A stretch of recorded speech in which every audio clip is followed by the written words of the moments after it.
So we got a bunch of Green Bay Packers injury updates yesterday as the Packers return to practice. So in today's video, I want to go over all the players that did return to practice for the Green Bay Packers, go over the players that are still out, and also talk about a unfortunate injury update to one of our starting wide receivers. If you're stopping by for the first time or are a return viewer and have yet to subscribe, I'd highly suggest going down and clicking the subscribe button as we get ready to kick off the regular season versus the Detroit Lions in week 1. You'll find all your Green Bay Packers news analysis, updates, game live streams, all here on this channel. I post videos every single time the Packers release injury reports, so you'll stay up to date with all injuries throughout the entire season. All right, so let's dive right into this thing and first just go over the initial injury report, and then we'll talk individually about some of these players. So in terms of players that return to practice today, or players that are practicing today that were on the injury report: Jaden Reed, foot injury;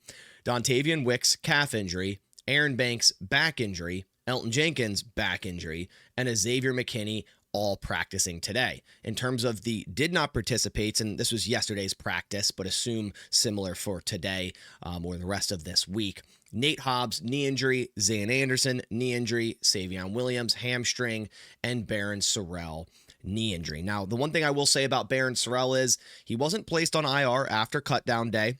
So this shows that the Packers believe he will be back before week 6. Obviously, if you're placed on IR after cutdown day, you're out a minimum of 4 weeks. The Packers have a bye in the 5th week, so any player that's on the PUP, or like someone like Lloyd or Monk, the earliest they can return, or Watson, is week 6. So the Packers believe he'll be ready sooner rather than later, which is awesome news because I was excited for Barron Sorrell in this defense. Nate Hobbs, we know he had that arthroscopic knee surgery earlier in camp. Reports are, and Gutekunst did say, that he is trending towards being ready for the opener. And Gutekunst also mentioned this for Jaden Reed with his foot injury, which moves me on to the next part of this video. So Jaden Reed, we know he had the foot injury earlier in camp. We saw him walking around in a boot.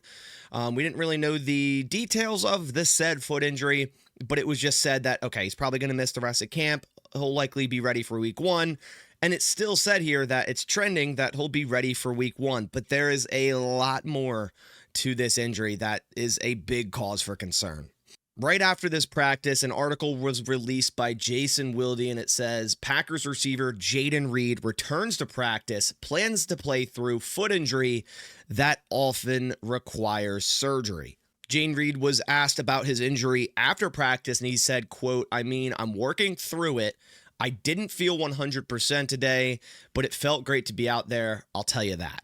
Reed did not want to discuss the specifics of his foot injury, but a league source said Wednesday evening that Reed has a Jones fracture, a break in his 5th metatarsal, the bone that joins the pinky toe and the base of the foot.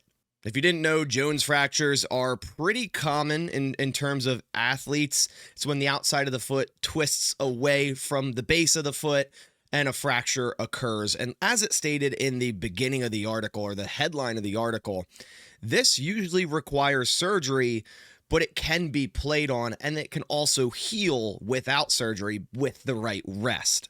A Jones fracture can require surgery, and most who suffer the injury require a few months to recover. Reed has no interest in such a timeline. The Packers open regular season play on September 7th against the Detroit Lions at Lambeau Field, and he intends to be in the lineup. Reed was asked what he could do for this injury, and Reed replied, quote, just rest, man. What I've got going on, there's not much I can do, but I'm going to manage it and get rest and treat it. So this is obviously a huge cause for concern. Now, a Jones fracture isn't like a Lisfranc injury in your foot by any means, but it's still an issue. It's still a fracture within your foot, and regardless, it needs time to heal. So at this point, it comes down to a few factors. If he's going the non-surgical route, which it seems like he is, it can heal without surgery if adequate time is given to heal, which doesn't seem like that's the case, even though he has been out for a couple weeks here.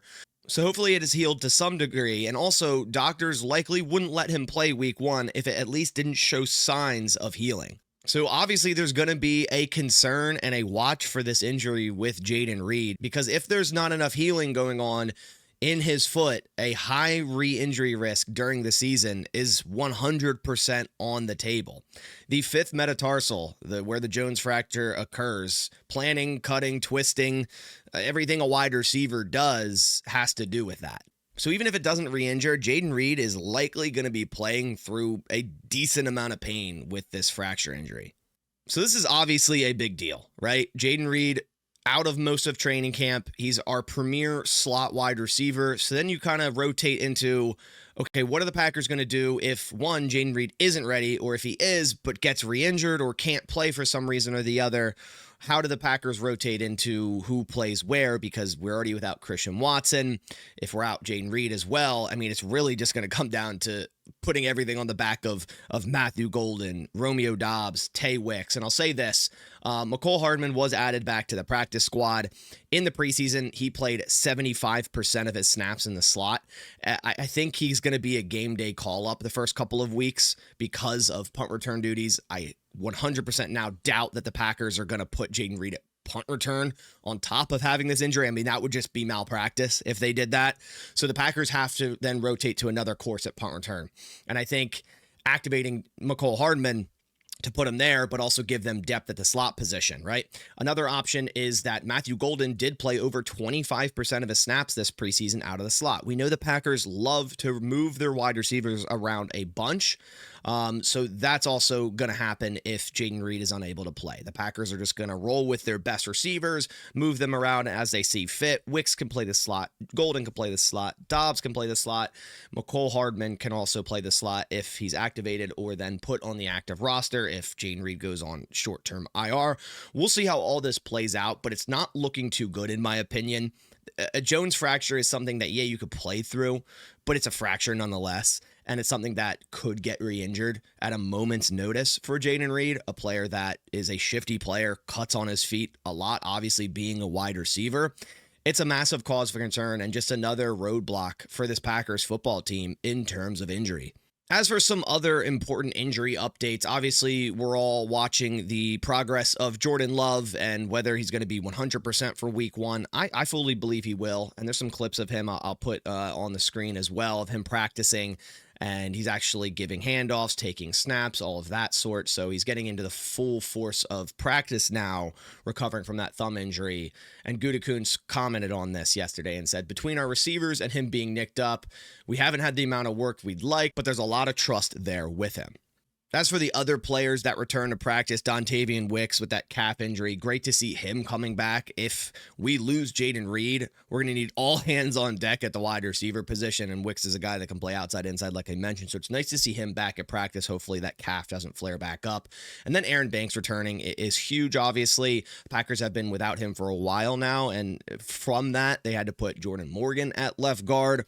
And Matt LaFleur mentioned today that the starting left tackle job is still currently undecided. So if Aaron Banks is able to come back in full, which it seems like he is, we know Elton Jenkins is at center, Sean Ryan likely at right guard, that leaves a spot for Jordan Morgan and potentially not being on the starting offensive line. So that's why I think we're hearing that, hey, it still has yet to be decided. I still think it's going to be Rasheed Walker early, but I think it's going to be a very short leash. I know the Packers are itching to have Jordan Morgan as a starting left tackle. I definitely know they are. So we'll see how that course goes, but it's interesting to hear that it's still an undecided starting job at left tackle for now. So those are all the injury updates we have for this week. Obviously, I'll keep you guys updated next week as we rotate into preparation for week one. The Packers will have their first official injury report next Wednesday, which will include all the listed injuries on the football team. And then obviously Friday before the game, all the injury designations, whether a player is questionable, in or out. So again, go down, click subscribe, turn on post notifications so when those videos do come out, you don't miss instant Packers injury update news. But I really appreciate you guys coming by to the video. Leave a like down below if you did enjoy it. It supports the channel a ton. But I'll catch you on the next one. And as always, go Pack Go.